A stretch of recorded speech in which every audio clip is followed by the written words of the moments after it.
نبی پاک صلی اللہ علیہ وسلم نے صحابہ کرام کو ارشاد فرمایا جس کے پاس کسی کی کوئی امانت ہے وہ امانت اس کے مالک کو واپس لوٹا دے۔ امانتوں کا تحفظ۔ ہمارے آقا نے ابھی اعلان نبوت نہیں فرمایا تھا، حضور کو کیا کہا جاتا تھا؟ صادق و امین۔ آپ کے صدق و امانت کا عالم یہ تھا کہ دشمن آپ کے پاس اپنی امانتیں رکھواتے تھے۔ بار کوئی مثال ایسی دکھائیں دنیا میں کہ بندہ سامنے والے کو اپنا دشمن سمجھتا ہو لیکن اپنی امانتیں، اپنی قیمتی چیز اس کے پاس رکھوائے۔ ایسا ہو سکتا ہے؟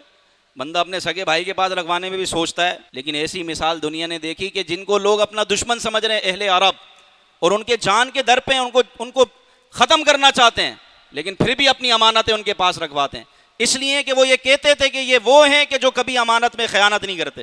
ایسے بن جائیں یار مسلمان۔ بندہ بولے یار مال لینا ہے تو اس سے لینا ہے، بھائی اپنی بات کا سچا ہے۔ کاروبار کرنا ہے تو اس بندے کے ساتھ کرنا ہے، اپنی چیز رکھواؤ بے دھڑک ہو کر، یہ نہ بولے نہیں بھائی ملے گی نہیں ملے گی پتہ نہیں۔ ایسے لوگ مارکیٹ پہ بھی مشہور ہوتے ہیں، ارے بھائی ان سے تو مال ہی نہیں لینا، بھائی اس سے مال نہیں لینا۔ تو ایسے بنے کہ ہم پر لوگ اتنا بھروسہ کریں ہمارے تقوی کی وجہ سے، ہمارے اچھے ہونے کی وجہ سے۔ تو امانتیں لوٹانے کا حکم، یہاں تو امانتیں کھا جاتے ہیں، امانتوں میں خیانت کر، ارے یار وہ آپ نے پیسے رکھوائے تھے وہ استعمال کر لیے، ارے تو بھائی اجازت کب تھی استعمال کرنے کی؟ آپ سے کوئی چیز منگوائی، پیسے بچے، آپ نے شارٹ کر دیے، واپس ہی نہیں کیے، ارے بھائی وہ امانت تھا آپ کے پاس، آپ نے واپس کرنا تھا، 1 روپیہ کیوں نہ ہو وہ آپ نے واپس کرنا ہے۔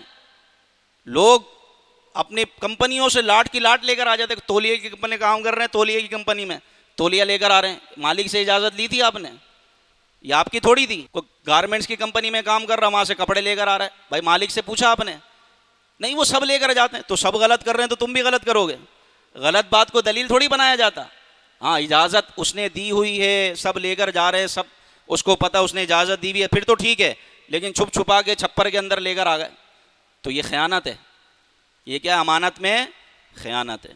تو ان چیزوں کا، یہ مال حرام ہے جو آپ لے کر آئیں، تو ان چیزوں پر ہمیں فوکس کرنا ہے۔